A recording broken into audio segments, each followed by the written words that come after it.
ये कहानी है दो बहनों की, एक सांवली और एक गोरी, जिनकी जिंदगियां एक ही घर में रहते हुए भी एक दूसरे से बिल्कुल मुख्तलिफ थीं। एक बहन का नाम नैना था। वो रंग की सांवली थी, मगर दिल की बेहद साफ, मेहनती और सब्र करने वाली लड़की थी। वो खामोशी से सब कुछ सह लेती और किसी से शिकवा ना करती। दूसरी बहन हूर थी। वो बहुत गोरी, हुसीन और सबकी नज़रों का मरकज़ थी। लोग उसकी खूबसूरती के दीवाने थे, मगर इस खूबसूरती के साथ उसके दिल में गुरूर और लालच भी छुपा हुआ था।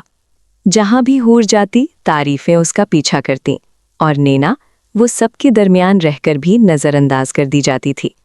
मगर ये कहानी सिर्फ रंग की नहीं थी। हूर और नैना अपनी माँ के साथ एक छोटे से सादा घर में रहती थीं। माँ दिल ही दिल में हूर को ज्यादा चाहती थी। उसकी गोरी रंगत और खूबसूरती उसे सबसे प्यारी लगती थी। माँ की नज़र में हूर हर बात में दुरुस्त थी, चाहे वो कुछ भी ना करे। और नैना, उसकी जिंदगी मेहनत से शुरू होती और मेहनत पर ही खत्म हो जाती थी। वो रोज सुबह सवेरे सबसे पहले जागती, माँ और हूर के लिए खाना तैयार करती। खाना बनाने के बाद वो पूरे घर की सफाई करती। फिर वो अगले काम की तरफ बढ़ जाती, क्योंकि उसे मालूम था कि उसकी मेहनत को कोई नहीं देखता। दोपहर के करीब नैना जंगल की तरफ लकड़ियां काटने चली जाती। कांटों, धूप और थकन के बावजूद वो हिम्मत नहीं हारती, क्योंकि घर का चूल्हा उसी की मेहनत से जलता था। जब शाम को वो थकी हारी वापस आती, तो भी उसे आराम नसीब ना होता। वो कपड़े धोती, फिर रात का खाना तैयार करती और सबके सोने के बाद खामोशी से एक कोने में बैठ जाती। मगर इन सब के बावजूद ना माँ ने कभी उसकी तारीफ की, ना हूर ने उसकी मेहनत को सराहा। नैना सब कुछ खामोशी से सह लेती थी, क्योंकि उसके दिल में शिकवा नहीं, सिर्फ सब्र था। एक दिन शाम के वक्त जब नैना जंगल से लकड़ियां काटकर थकी हारी वापस आई, हूर ने उसे देखकर कहा, हाँ हाँ, देखा ये नैना, इतनी सांवली और बेजार, इससे तो कोई भी शादी नहीं करेगा। मेरे लिए तो शहजादा आना चाहिए, जो सिर्फ मेरी खूबसूरती देखे। हूर के ये अल्फाज नैना के दिल पर कांटे की तरह लगे। माँ भी वहां मौजूद थी, मगर उसने भी हूर को रोकने की जहमत न की। वो हमेशा हूर को ज्यादा प्यार करती और नैना के साथ होने वाले मजाक पर खामोश रहती। एक दिन माँ ने नैना को कहा कि वो गांव के कुएं से पानी ले आए। नैना ने जल्दी से घड़ा उठाया और कुएं की तरफ चल पड़ी। सूरज की तपिश, थकन और लंबा रास्ता उसे बहुत भारी लग रहा था, मगर वो खामोशी से पानी भरने लगी। नैना ने घड़ा कंधे पर उठाया और आहिस्ता आहिस्ता घर की तरफ चलने लगी। रास्ते में घड़ा भारी होने की वजह से नैना से संभाला न गया और वो गिर गया। पानी बह गया। जब वो घर पहुंची, माँ ने देखा कि घड़ा नहीं है। माँ ने गुस्से में पूछा, घड़ा कहाँ है? तुमने घड़ा गिरा दिया? नैना ने आंखों में आंसू लिए सच बताया, माँ, मैं कुएं से पानी लेकर आई थी, मगर रास्ते में घड़ा गिर गया और पानी बह गया और घड़ा भी टूट गया, इसलिए मैं खाली हाथ वापस आई हूँ। ये क्या लापरवाही है? तुम्हारी शक्ल ही मनहूस है, हर काम में नुकसान ही होता है। नैना के दिल पर यह बात बहुत भारी गुजरी। उसके आंखों में आंसू आ गए और वो रोती रही, क्योंकि वो हमेशा दुख को बर्दाश्त करने की आदी थी। चंद दिनों बाद माँ अचानक सख्त बीमार हो गई। उसकी तबीयत दिन ब दिन खराब होती गई और घर में उदासी छा गई। नैना ने दिन रात हर मुमकिन देखभाल की, मगर बीमारी इतनी संगीन थी कि वो बस बढ़ती ही गई। आखिरकार गांव के हकीम को बुलाया गया। हकीम ने सबको बताया, ये बीमारी आम नहीं है, सिर्फ जंगल के एक पुराने दरख्त का खास फल ही शफा दे सकता है। माँ की बीमारी और डॉक्टर की बात के बाद नैना ने फैसला किया कि वो जंगल के पुराने दरख्त का फल तलाश करेगी। जब नैना ने अपनी बहन हूर से कहा कि वो भी उसके साथ चले, तो हूर ने डर और अपनी खूबसूरती के खराब होने के खौफ की वजह से इनकार कर दिया। वो कहने लगी, अगर मैं जाऊं तो मेरी खूबसूरती खराब हो जाएगी और लोग मुझे नापसंद करेंगे, मैं नहीं जा रही। नैना खामोशी से सिर हिलाती हुई चली गई। उसने खुद से कहा कि सिर्फ मोहब्बत और सब्र के जरिए ही माँ की जान बचाई जा सकती है। इससे पहले कि वो रवाना हो, गांव के हकीम ने नैना के लिए नक्शा बनाया, जिसमें जंगल का रास्ता, पुराना दरख्त और महफूज रास्ते की निशानदेही की गई थी। नैना ने नक्शा बगौर देखा, हिम्मत जमा की और चुपचाप जंगल की तरफ रवाना हो गई। ये नैना के लिए एक नया और खतरनाक सफर था। नैना जंगल की तरफ बढ़ रही थी, नक्शे को ध्यान से देखते हुए कदम आगे बढ़ा रही थी। रास्ते में अचानक उसकी नजर घोंसले के पास एक परिंदे पर पड़ी। परिंदा परेशान होकर घूम रहा था और उसका बच्चा नीचे गिर गया। नैना फौरन करीब गई, बच्चा उठाया और दोबारा घोंसले में रख दिया। नैना ने परिंदे को महफूज जगह पर छोड़ने के बाद दोबारा अपना सफर जारी रखा। वो जंगल के गहरे रास्तों में आगे बढ़ती गई, जहां धूप कम, साया ज्यादा और रास्ता मुश्किल था। रात गहरी होती जा रही थी कि अचानक उसकी नजर एक कमजोर बूढ़ी औरत पर पड़ी, जो प्यास से बेहाल जमीन पर बैठी थी। नैना ने बूढ़ी औरत के करीब जाकर उसे सहारा दिया, फिर अपनी बोतल से पानी पिलाया ताकि उसकी प्यास बुझ जाए। बूढ़ी औरत ने आहिस्ता आहिस्ता सांस लिया और नैना की मदद से थोड़ी ताकत महसूस की। बूढ़ी औरत ने नैना को गौर से देखा और नरमी से पूछा, बेटी, तुम इतनी रात को जंगल में क्या कर रही हो? ये जगह बहुत खतरनाक है। नैना ने झिझकते हुए कहा, जी, मैं अपनी माँ के लिए खास फल लेने आई हूँ। वो बहुत बीमार है और सिर्फ वही फल शिफा दे सकता है। बूढ़ी औरत की आंखों में हमदर्दी उतर आई। वो बोली, तुमने मेरी मदद की है बेटी, अब मैं तुम्हें अकेला नहीं जाने दूंगी। आज रात मेरे घर में ठहर जाओ। यहीं पास ही मेरी एक छोटी सी झोंपड़ी है, चलो मेरे साथ।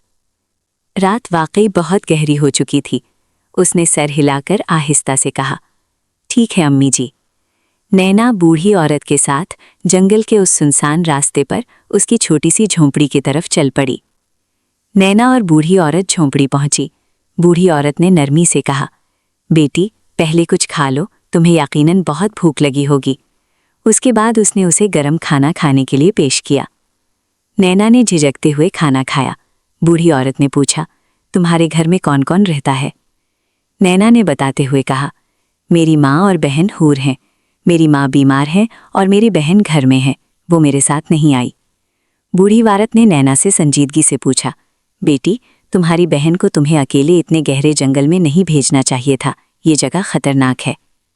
नैना ने जवाब दिया, जी, मेरी बहन ने कहा कि वो मेरे साथ नहीं आएगी, कि मेरी खूबसूरती खराब हो जाएगी और वो मेरे साथ नहीं जाएगी क्योंकि मैं सांवली हूँ और वो गोरी है।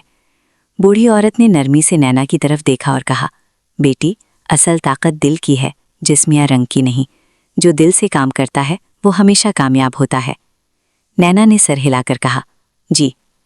बूढ़ी औरत ने अपनी संदूक से एक छोटी सी बोतल निकाली और नैना से कहा, इसे पी लो, ये तुम्हारी जिंदगी बदल देगी। नैना ने बोतल पी और चंद लम्हों में उसका रंग सफ़ेद हो गया, चेहरा रोशन और जिस्म ताकत से भर गया। लेकिन नैना के दिल में किसी किस्म का गुरूर पैदा नहीं हुआ। वो खामोशी से मुस्कुराई और सिर्फ अपनी ताकत और हौसले पर फ़ख्र महसूस करने लगी। नैना ने बूढ़ी औरत का दिल से शुक्रिया अदा किया। इसके बाद वो थकन की वजह से खामोशी से बिस्तर पर लेट गई और गहरी नींद में चली गई।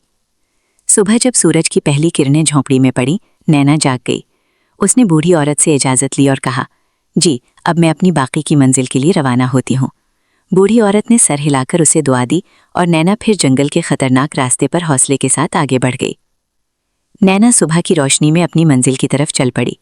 वो जंगल के पेचीदा और खतरनाक रास्तों से गुजरती रही, कांटों, झाड़ियों और पहाड़ी रास्तों के बावजूद हिम्मत नहीं हारती। कुछ देर बाद उसकी नज़र एक पुराने जादुई दरख्त पर पड़ी, जिसके बारे में हकीम ने बताया था कि इसी दरख्त का फल ही माँ की बीमारी का शिफा है। नैना ने सांस गहरा किया और एहतियात से दरख्त के करीब गई। दरख्त की शाखों से एक पुरअसरार आवाज़ गूंजी, अगर तुम्हें मेरा फूल चाहिए तो मेरी 3 पहेलियों के जवाब दो। पहेली 1, वो क्या है जो खुद बोलता नहीं मगर सब कुछ कह देता है? नैना ने फौरन जवाब दिया, आंखें। पहेली 2, वो क्या है जो जितना बांटो उतना बढ़ता है? नैना ने मुस्कुराकर कहा, मोहब्बत। पहेली 3, वो क्या है जो सबके पास होता है मगर कोई देख नहीं सकता? नैना ने पूरे एतमाद से कहा, नसीब। दरख्त ने खुश होकर अपनी शाखें हिलाईं और कहा, सही जवाब, अब तुम मेरा फूल ले सकती हो। नैना ने एहतियात से अपनी उंगलियों से जादुई फूल को पकड़ा। फूल नर्म, रोशन और खुशबू से भरा हुआ था। वो खुशी से मुस्कुराई और दिल ही दिल में सोचा, अब ये फूल माँ की बीमारी का इलाज करेगा।